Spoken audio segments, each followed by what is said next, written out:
Hello everyone, welcome to digital classes of Malla Reddy Memorial School. Today we are going to learn the topic from laws of motion, that is conservation of momentum and impulse. Here we have two trucks, both are at rest. Now if we are applying some force on this truck, that means if we are pushing this truck in this direction, the truck will move with some speed. That means it is having some velocity now. What will happen? This truck will move with some constant velocity and it is reaches near to the another truck. Right? So here this truck 2 is at rest. What will happen when truck 1 is come near to this truck 2? Here the truck 2 will start moving, and here because of this force the truck 2 is in motion and truck 1 slows down. The speed of the truck 1 will be slows down here. So from this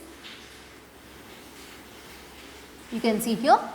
So when we are pushing, the truck 1 is collide with the truck 2. Yes, here the collision takes place. What will happen? So further the truck 2 will move and truck 1 will stops. Right? When it is collide with the truck 2, the truck 1 starts moving and truck 2 will starts moving and truck 1 will stops. That means its motion will be slows down. From this we can see that once recall the Newton's first law of motion. What Newton's first law of motion will tell? That is, when an object is at rest, it continues to be at rest, and an object is in motion, is moving with constant velocity unless an unbalanced force is applied to it. So in before condition we saw that the two trucks are at rest, right? So we are pushing the truck 1. What will happen? The truck 1 starts moving. It is moving with some constant velocity and truck 2 is at rest. So the truck 2 is at rest means it is remains as rest unless an unbalanced force is applied to it. So when truck 1 is collide with this truck 2, the truck 2 starts moving because here the force is applied on this truck 2, right? So unbalanced force is applied on this parked truck which is at rest before. So if any force is not acting on this means it will remains as rest. And here the truck 2 is in motion, right? Here the truck 2 is in motion. We know when an object is in motion is moving with continued velocity unless an unbalanced force is applied to it. When it is collide with this truck 2, here what will happen? Here the force is applied on the truck 1, that is in opposite direction. So the acceleration is negative here. So that's why the truck 2 is stopped. That means its motion is slowed down, right? And here the force applied on the truck 2 is in opposite direction. We know from Newton's third law we can say that to every action there is an equal and opposite reaction. Here the parked truck and the speeding truck both are in opposite direction, right?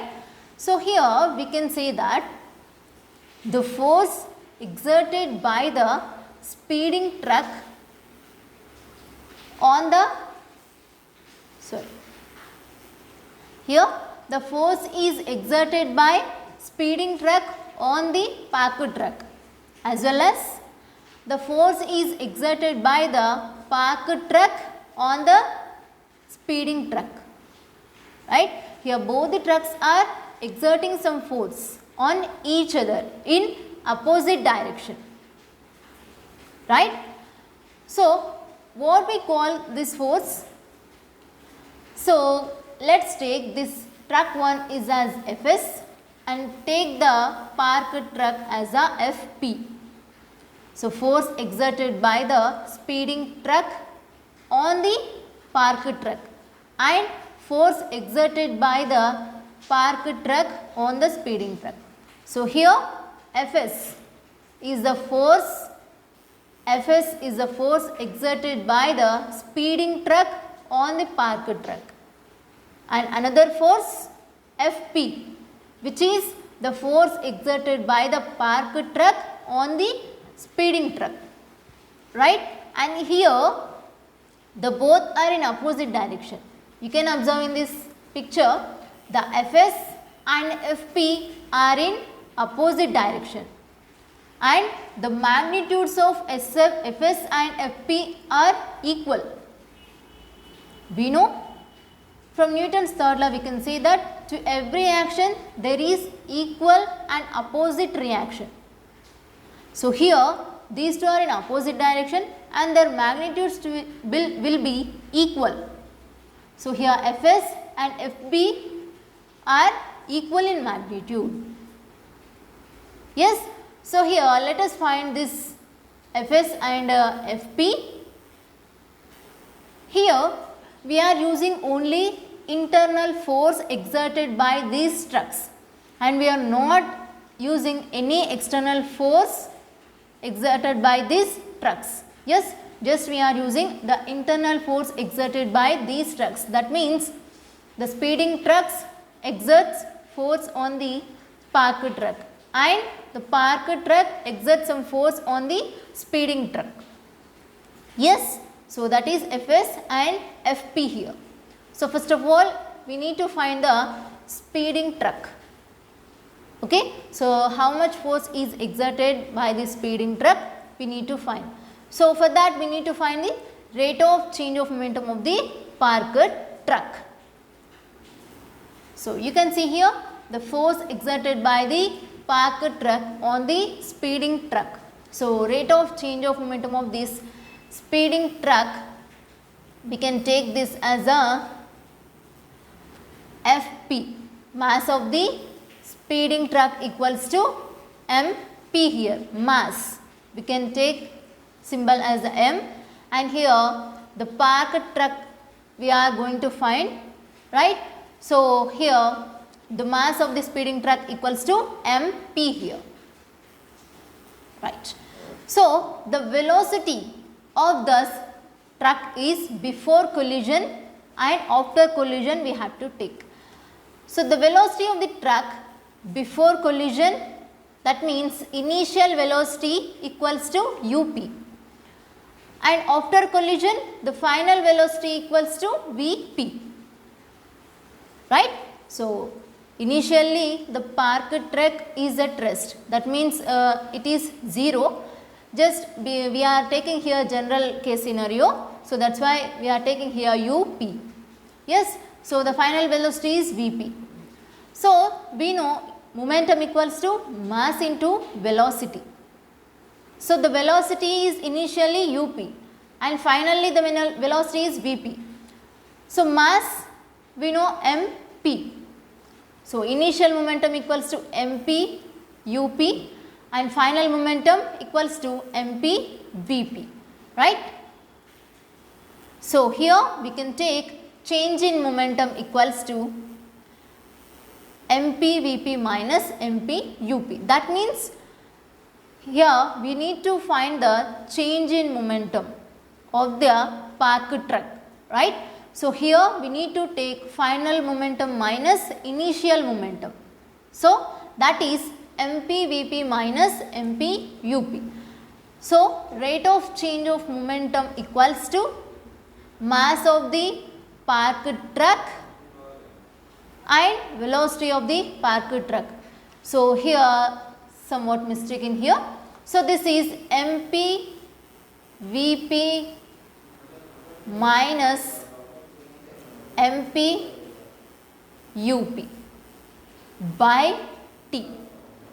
Okay, somewhat mistaken here. So this is a rate of change of momentum of the parked truck. So Fp equals to, we got Mpvp minus Mpüp by T. Right? Now we got the rate of change of momentum of the parked truck. That means the force exerted by the speeding truck on the parked truck. Then what about the rate of change of momentum of the speeding truck? Now let us find that. Now the mass of the speeding truck equals to here ms, sorry, here this is mistaken. So mass of the parked truck. Okay. So here the mass of the parked truck equals to ms. Right? Now we need to find here Fs before we find Fp. Now we are going to find the Fs. So the velocity of this speeding truck before collision, that is initial velocity us, and after collision the final velocity is vs. So the initial momentum equals to ms and us, final momentum equals to ms and vs. So change in momentum equals to what? We know change in momentum equals to final momentum minus initial momentum. So what is the final momentum? ms and vs, mass into velocity. We know momentum equals to mass into velocity. So ms is nothing but mass of the speeding truck. Vs is nothing but final velocity of the speeding truck. Right? So ms vs minus ms us, that means mass of the speeding truck with initial velocity. So ms vs minus ms us, that means final velocity minus initial velocity of the speeding truck. So what is the rate of change of momentum of the speeding truck? So here ms vs minus ms us by t. So we can write Fp equals to ms vs minus ms us by t. Okay. So this is a rate of change of momentum of the speeding truck. Now we find both values, Fs and Fp. And see here, this Fs and Fp are equal in magnitude and they are in opposite direction. Right? So we can write here, from Newton's third law of motion, to every action there is an equal and opposite reaction. So we can say that these two are in opposite direction, right? And both are in equal in magnitude. So Fs equals to negative of the Fp. Right? So the force exerted by the speeding truck equals to the negative of the parked truck. That means the force exerted by the parked truck, because these two are in opposite direction. So that's why we are taking negative here. So here Fs equals to minus Fp. So substitute in a before condition. So Fs equals to, we know, Mpvp minus Mpüp by T, which equals to minus of ms vs minus ms us by T. Now here both the T's will get cancelled. So what is the remaining value? So we are left with the numerator only, right? Yes. So Mpvp minus Mpüp equals to ms us minus ms vs. So this is the final velocity and this is the initial velocity. This is the final velocity, initial velocity, and this is the final velocity. So now I want to take this final velocity to this LHS side and this initial velocity to this RHS side. So what we'll get here? We'll get Mpvp plus ms vs equals to MP UP plus MS US. That means you can observe here this LHS part and RHS part. Here on the LHS side, that means on the left hand side we have final momentum of this truck, right, MP VP. This is the final momentum of the speeding truck, speeding truck and final momentum of the parked truck. And on the RHS side we got initial momentum of the speeding truck and initial momentum of the parked truck. So the part of the LHS is sum of the final momentum of the trucks, and the RHS part is the sum of the initial momentum of the trucks. So we can say that the sum of the initial momentum is equals to the sum of the final momentum. Yes, we can say that sum of the initial momentum is equals to the sum of the final momentum. So we can say that sum of the momentum of both the trucks before collision is equal to the sum of the momentum of after collision. So before collision and after collision the momentum are equal.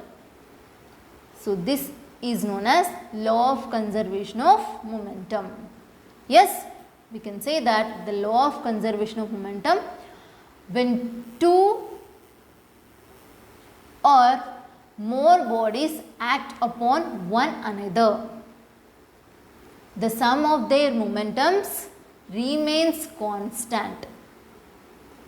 Okay, so provided no external forces are acting on the bodies. So before only I said, here we are using only internal force exerted by the trucks. That means the force exerted by the speeding truck on the parked truck and the force exerted by the parked truck on the speeding truck, there we are using only the internal force exerted by these trucks. There is no external force acting on these two trucks. That is known as law of conservation of momentum. So sum of their momentums remains constant. So here we are conclude that from this law of conservation of momentum, the two trucks before collision and after collision, the sum of the momentums are equal. That means the momentum is constant here, right. So this is law of conservation of momentum. Okay, thank you.